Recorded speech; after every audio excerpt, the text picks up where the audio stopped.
Good morning kids. तो आज हम पढ़ेंगे चैप्टर 15। ठीक है, तो क्या है, वाटर फॉर लाइफ।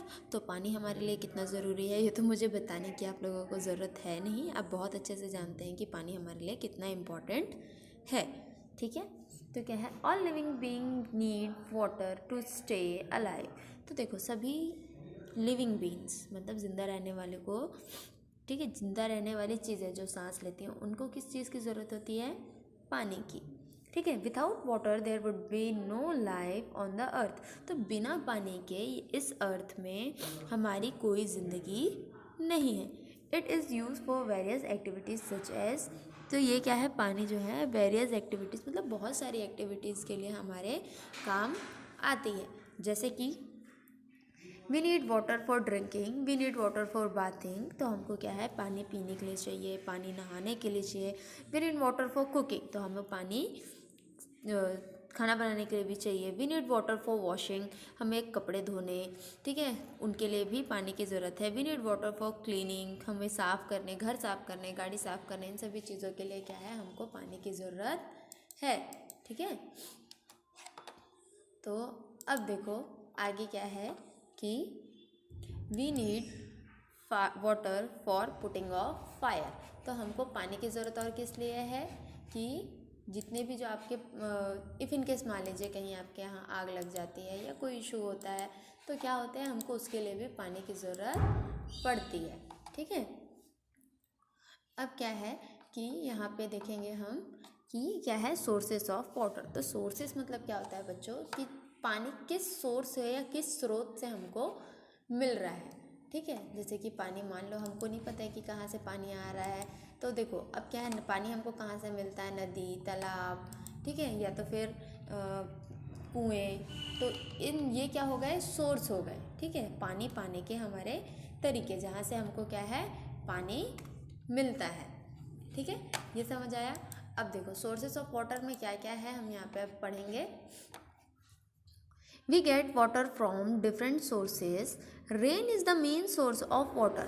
तो क्या है, देखो हमको पानी कई स्रोतों से मिलता है, जैसे मैंने बताया था कि क्या क्या है, कुआं है, ठीक है, वेल है, पॉन्ड है, और उसके अलावा जो भी चीज़ें हैं वो।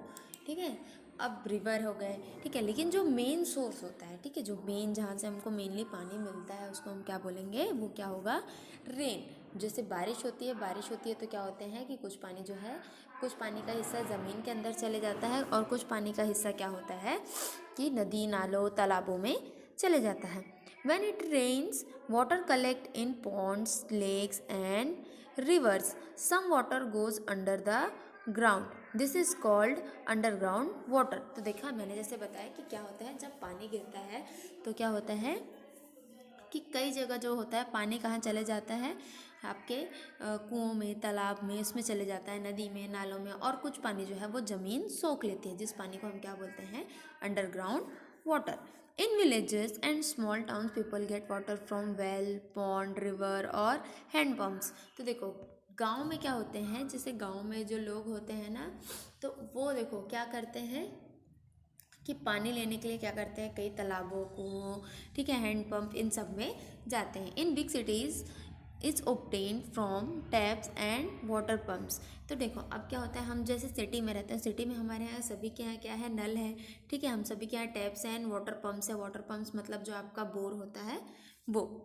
Sea and oceans are big water bodies. We cannot use their water because it is salty. तो देखो क्या है, सी और ओशन। सी मतलब क्या होता है, समुद्र, ओशन मतलब महासागर।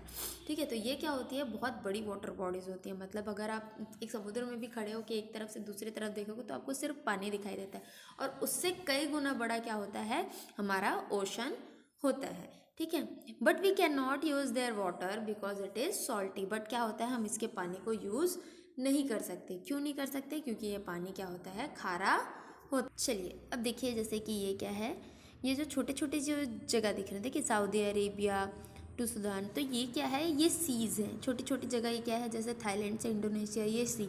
बट ये जो है इंडियन ओशन, ये क्या है, महासागर है। इसके आसपास तक देखिए कोई जगह नहीं है। जितने भी ये ग्रीन पार्ट आपके दिख रहे हैं, ये ग्रीन पार्ट्स आपके क्या हैं, सारे लैंड है, और जितने भी ये ब्लू दिख रहे हैं ये क्या है, वाटर बॉडी से। ठीक है, तो देखो यहाँ पे क्या है, ईस्ट चाइना सी, ये देखो ये सी है, ये सी है, जस्ट बिकॉज इससे लैंड क्या है, पास है, इससे लैंड क्या है, पास है। लेकिन अब देखो कि यहाँ से क्या है, दूर दूर तक कुछ नहीं है, कोई लैंड है नहीं है, तो ये क्या हो गया, ये पूरा वाइड एरिया, ये बड़ा एरिया क्या कहलाएगा, ओशन। तो ये डिफरेंस होता है water and sea and ocean में। ठीक है। Drinking water should be clean and germ free. Dirty water can make us sick. तो देखो पीने का जो पानी होना चाहिए वो हमेशा साफ होना चाहिए, और जर्म फ्री मतलब उसमें जर्म्स या बैक्टीरिया नहीं होने चाहिए। ठीक है। उसके बाद क्या है, वी कैन डर्टी वाटर। तो देखो अब अगर आप गंदा पानी पियोगे तो गंदा पानी से पीने से आपको क्या इशू होंगे, या तो आपकी तबीयत खराब हो जाएगी या आप बीमार हो जाओगे। तो हमें गंदा पानी भी इसलिए नहीं पीना चाहिए। ठीक है। नेक्स्ट पढ़ते हैं आगे क्या है। We can make water clean by boiling it for 20 minutes. Boiling kill the germs in water. तो देखो जब भी आपकी तबीयत खराब होती है, आपको डॉक्टर बोलता है ना गर्म पानी पियो, तो गर्म पानी पीना क्या होता है, ये सबसे सेफेस्ट रहता है हमारे लिए। ठीक है। जिससे क्या होता है, हमको पानी में कोई जर्म्स ना हो और हमारी तबीयत और ख़राब ना हो। ठीक है। तो ये क्या रहता है कि हम पानी को, अब देखो अब घर में शुद्ध कैसे कर सकते हो। ठीक है। आप क्या करोगे, पानी लोगे, सबसे पहले एक बर्तन में भरोगे और उसको क्या करोगे, आप उबालोगे। ठीक है। अब उबालने के लिए इसको क्या करोगे कि बर्तन में उबालोगे तो उसके जितने भी बैक्टीरिया और जितने भी उसके जर्म्स रहेंगे वो क्या होंगे, ख़त्म हो जाएंगे। तो क्या है, now days reserve osmosis system या आरओ सिस्टम क्या है, ऑल्सो अवेलेबल है। ठीक है। तो दे मेक वाटर क्लीन। तो ये क्या करते हैं, पानी को क्लीन करते हैं। ठीक है। तो यहाँ पे हम देखेंगे कि पानी जो है, ये तो नॉर्मल हम आरओ सिस्टम के बारे में पढ़ रहे हैं, बट जो हमारे नल में जो पानी आता है वो क्लीन कैसे होता है, मतलब एक बड़े वाटर बॉडीज़ को हम क्या करते हैं, क्लीन कैसे करते हैं। ठीक है। उसको शुद्ध कैसे करते हैं यूज़ करने के लिए, हम वो देखेंगे। The St. Mary's Water Recycling Plant uses reverse osmosis to further treat wastewater after the ultrafiltration process. Reverse osmosis membranes are constructed from a membrane flat sheet. It is comprised of 3 layers: a polyester fabric support base, a microporous polysulfone layer, and a 0.2 micron thick polyamide barrier layer. The polysulfone layer strengthens the very thin barrier layer. It is the barrier layer that removes nutrients, chemicals, bacteria, and viruses from the water. The membrane flat sheet is combined with a sheet of feed channel spacer. This provides turbulence and creates space between the membrane sheets for the feed water. A sheet of permeate spacer is added to the membrane sheets and feed channel spacer. This enables the final recycled water product, or permeate, to flow evenly across the entire membrane surface, even under high pressure. The back of the membrane is completely sealed to the edges of the permeate spacer. The membrane sheets are glued along each of the 3 exposed sides and rolled around the core tube. Feed water is forced through the feed channel spacer and into the barrier layer of the membrane. Water passes through the membrane surface into the permeate channel. It flows in a spiral direction and collects in the core tube. This water is the final recycled water product, or permeate. There are 7 spiral wound elements loaded in one pressure vessel. Once the end adapter is connected to the last element and the pressure vessel is sealed, feed water can be introduced. Feed water is pumped at high pressure into the vessel. As it travels, small molecules like water pass through the membrane, while larger particles such as salt, bacteria, and viruses do not. The final recycled water product is collected from the end of the elements. The concentrate or reject from that vessel flows to another stage, producing more recycled water. At St. Mary's, There are 6 reverse osmosis treatment trains, each with 3 stages. This design produces the highest amount of recycled water with reduced concentrate waste. Stage 1 has 52 pressure vessels, Stage 2 has 24 pressure vessels, and Stage 3 has 12 pressure vessels. 58 million litres of feed water enters the reverse osmosis system on a daily basis. As the feed water passes through each stage, more recycled water is extracted. 65% of recycled water is extracted at Stage 1. The remaining 35% is passed through Stage 2, where a further 10% is extracted. The final 25% is passed through Stage 3, where the last 5% of recycled water is extracted. 80% of all feed water is recovered as recycled water. An average of 50 million litres of recycled water is produced every day at St. Mary's. The remaining concentrate contain... तो समझ आया कि पानी कैसे filter होता है और कैसे आप तक पहुंचता है, ठीक है। तो आप सभी ने देखा, ठीक है। अब क्या है, द वाटर साइकिल। अब देखते हैं कि वाटर साइकिल कैसे होता है, ठीक है। The changing of water into water vapour and back into water, it is continuous process in nature. तो देखो, तो सबसे पहले क्या होता है, जो हमारा पानी रहता है वो क्या होता है, वाटर वेपर या भाप के रूप में चेंज होता है और फिर से क्या होता है, वो पानी के रूप में आता है। इसी कंटिन्यू प्रोसेस को हम क्या बोलते हैं, वाटर साइकिल, ठीक है। This is called water cycle. It help us to maintain the amount of water on the earth. तो ये क्या करता है, हमको वाटर के अमाउंट को हेल्प करने में क्या करता है ये, ठीक है, मेंटेन करने में ये क्या करता है, हेल्प करता है, ठीक है।